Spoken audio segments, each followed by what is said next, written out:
Whatever. Well, thanks for watching this live feed. Again, if there's a link, I recommend you watch the edited and expanded version as a better watch. And standard disclaimer, this episode may or may not stay up after I sign off. It's always a wait and see. Hello, everyone. My name is Brent Barlow, and this is Blue Light Daily, a discussion of relevance and import. We are broadcasting on this Wednesday, January 28th, 2026. It is the noon hour, 8 p.m. GMT. Here we honor the importance of public debate and the requirement of civility, the necessity of education and the strength of knowledge, the value of coming together, and the power of collaboration. Before we begin, we pause to reflect and focus on our purpose, breathing in deeply, aligning with intention, dreaming the I'm possible. Assisted by ancestors, powered by providence, rooted in reverence. The word spoken, the path clear, the way cool. Let us build what is worthy. Let us remember the dream forgotten. Let's make some magic together now. Ashe Madase. Today's word of the day is bombast. Bombast is a noun. My definition, a thing loud and without substance. Webster would say bombast is a formal word that refers to speech or writing that is meant to sound important or impressive, but that is not sincere or meaningful. Today's bonus word is fiduciary. As an adjective, a fiduciary, a relationship of trust and confidence. A fiduciary, the noun, is a person in whom trust and confidence is bestowed. Look back, the day in history. Oh, sadly, on January 28th, 1986, I remember the morning well. NASA's Space Shuttle Challenger, during what was intended to be its 10th and sadly its last mission, tragically disintegrated 73 seconds after liftoff. The disaster was caused by an O-ring seal failure in the right solid rocket booster. All 7 crew members, including what was to be the first teacher in space, Krista McAuliffe, were killed.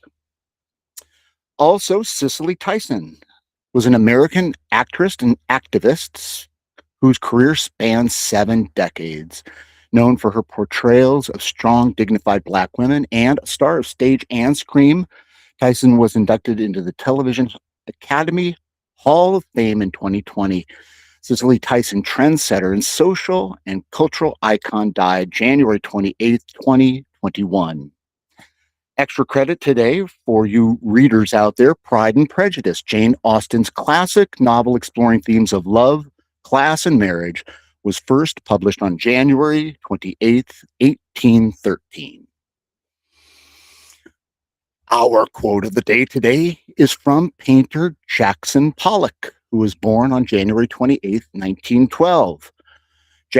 Paul Jackson Pollock was an American painter and central figure in the abstract expressionist movement. He revolutionized the art world in the 1940s and 50s with his unique free-flowing style, a groundbreaking technique that involved pouring or flinging paint directly from the can onto large canvases laid on the floor. And then he'd use his whole body to apply the paint, moving all around the canvas and viewing it from all angles. Quote, I have no fears about making changes, destroying the image, etc., because the painting has a life of its own. It's only when I lose contact with the painting that the result is a mess.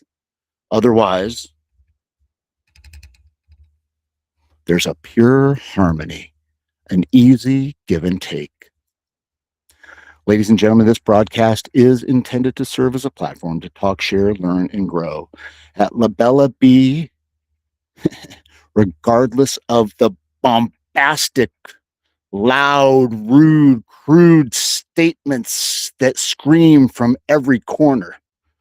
We see ourselves as fiduciaries of the future. We fear not change, but we'll never lose contact with what is important, and that is to ensure a future that includes love, peace, happiness, clean air to breathe, clean water to drink. And so we come together in community to create a world worthy of our children. And so here I speak directly and honestly, sharing a vision for a world secure for generations to come. Issues of concern across the globe are so persistent, we've become desensitized, and matters festers. And while greed and glut are cheered, and power and wealth continue to coalesce in the hands of the few, there are those who desire a better outcome, those who have a tremendous capacity for good, and those who want more and are ready to act. Friends, we can either continue accepting more of the same, or we can make different choices and take collective action. One question is what the real impact is that we can make together. Point of personal privilege. The storm that slammed down all across the country, update, more than 60 people have died in this winter storm. You know, when will there be a recognition, a moment where we realize that, I've said it before, you recognize a need for action and you don't take it, fill in the blank. It's cowardice, it's chicken shit, it's playing the ostrich.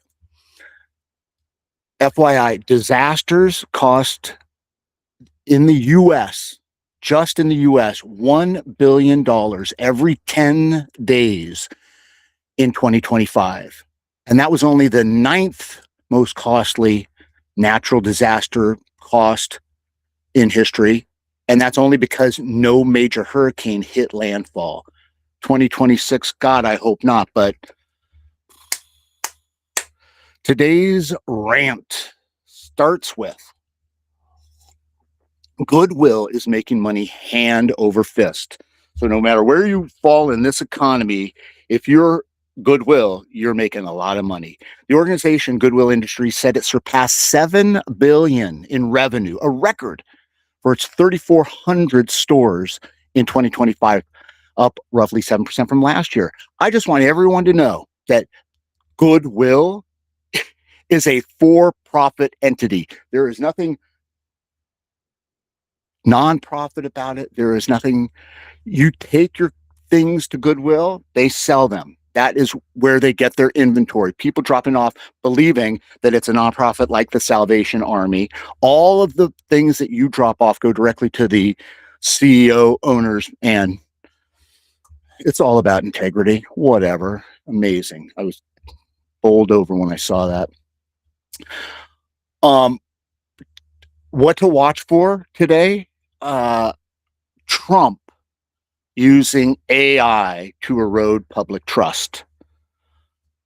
Los Angeles, the AP, quote, the Trump administration has not shied away from sharing AI-generated imagery online, embracing cartoon-like visuals and memes and promoting them on official White House channels. But an edited and realistic image of civil rights attorney Nikema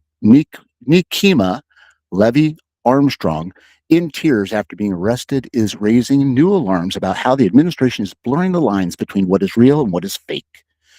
Homeland Security Secretary Kristi Noem's account posted the original image from Levy Armstrong's arrest before the official White House account posted.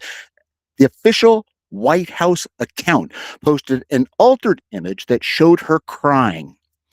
The doctored picture is part of a deluge of AI-edited imagery that has been shared across the political spectrum since the fatal shootings of Renee Good and Alex Preddy by U.S. Border Patrol officers in Minneapolis. What could be? Well, how AI fosters a lack of trust. AI-generated images and videos have been shared from Trump's official and affiliated social media channels, including AI-generated images of him, the Don, and altered images of opponents and situations, blurring the line between reality and what is being presented. Experts have noted that such imagery, even when labeled as satire or meme, can be circulated widely and be mistaken as real content, especially when shared from highly visible accounts such as the White House. This is normalizing misinformation. Okay. This is, hey, deep fakes in political context. Deep fakes are videos, for the most part, regarding Trump's media strategy. He is distributing false AI content. He is being loud, blunt. He is harshly criticizing any and everyone in his path. He is dismissing real content as fake, all designed to erode confidence in verifiable information, making it harder to discern the truth and what is a credible source of information. As political communication, the impact on public confidence, experts warn that repeated exposure to manipulated media such as this, especially from official or high-profile channels, again, coming from the White House, can blur the boundary between real and fake content, widen partisan divisions, and further entrench opinions and positions, and can undermine trust in media and institutions. Folks, the plan is intentional. The strategy is both sound and effective. The results can be nothing but further destruction.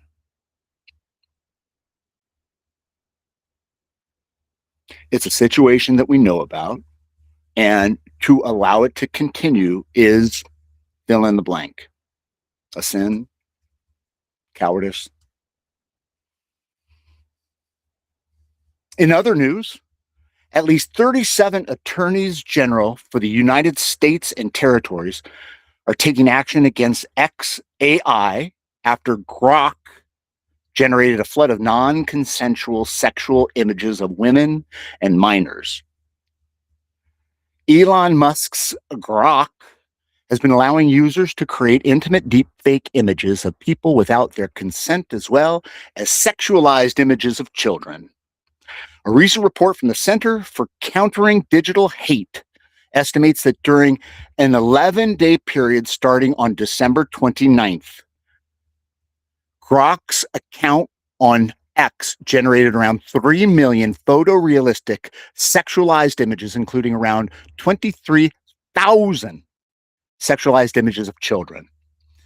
In addition to using Grok's X account to create these photos, people were generating far more explicit videos using the Grok image model available on the Grok website.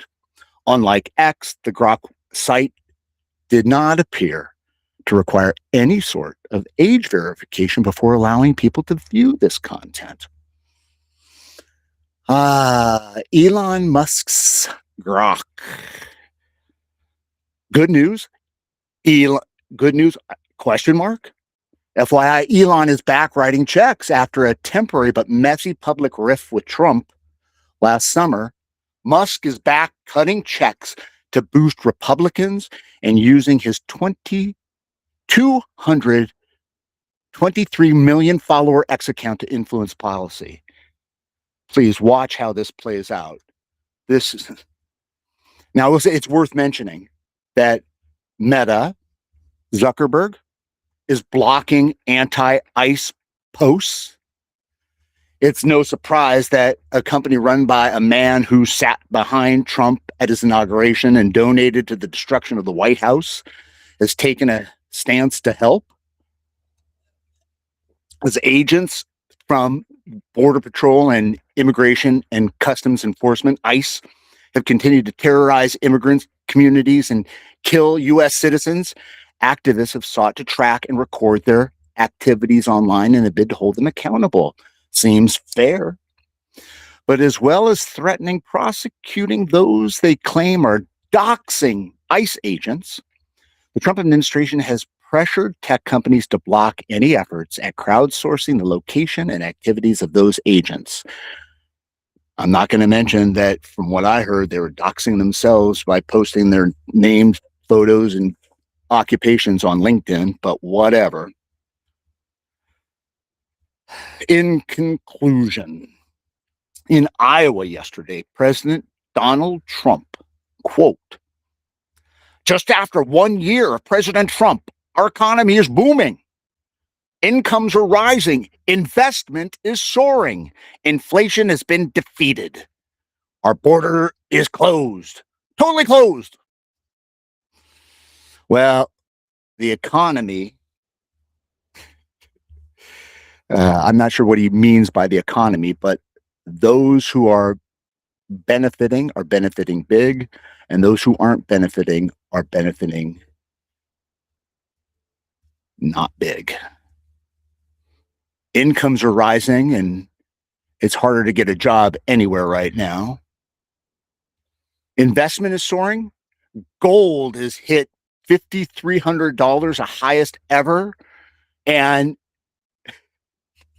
that's because everybody's so scared about everything else. The Fed, the dollar, Trump, war. Inflation's been defeated. Well, tell that to me when I'm checking out at Trader Joe's, and Jesus Christ, how much? What did we get? Our border is closed. Yeah, well, jackbooted thugs with guns. Is Trump demolishing world order? Canadian Prime Minister Mark Carney spoke clearest about the rupture in the old rules-based system at Davos last week, and he gave his fellow world leaders an assignment. It was time, he argued, for middle powers to band together to establish a new world order. And for good measure, Ukrainian President Zelensky added that Europe must stop being quote unquote lost and start building military capacity independent of the United States. Baby, the universe abhors a vacuum. I'll just post here a Politico article from yesterday titled, "Trump is demolishing the global order. Here's what might come next." The subtitle, 17 experts on how the world moves on from America. If I had to call it, I'd say it's a lack of gratitude, a failure to recognize that, dude, you're just a part of a big, big, big, big universe. The whole world revolves around him, and he operates out of fear. More at all costs. It's zero-sum thinking, man. These are dangerous times. I guess good news is we've got the midterms coming up, and when he does get sufficient pushback, he does begin to sway his opinion a bit. Conservative news outlets just recently, like within the last 20 hours, 24 hours, started to break from the government's narrative on the ICE incident. Fox is even reporting, wrong, that's wrong, they're lying. Dude. All right, ladies and gentlemen, this is a call to action, a call to those who feel the same, who recognize the urgency of the moment. This is an invitation to join the forces of good. As a nod. It can be overwhelming, but you care, I care, we care, and no one has to do it alone. So we help each other. Folks, you get to choose. Never let anyone tell you differently. You get to decide. And in the immortal words of Charles Schulz, it's fun to have fun, but you have got to know how, which is what we aims for around here. Opportunity, it lay everywhere, folks. Steal like Picasso. In our community at Labella B, we are reclaiming our sovereignty. Democratized, decentralized, where aligned individuals collaborate to create a world worthy of our children. Information can be found at labellab.com. It's time to take action, folks. No one will do it for us. If you choose not to decide, you still have made a choice. We're not asking for favor or permission. We are doing it, and you are invited to join the party. Thank you for watching. Please like, share, comment. God bless. Be well.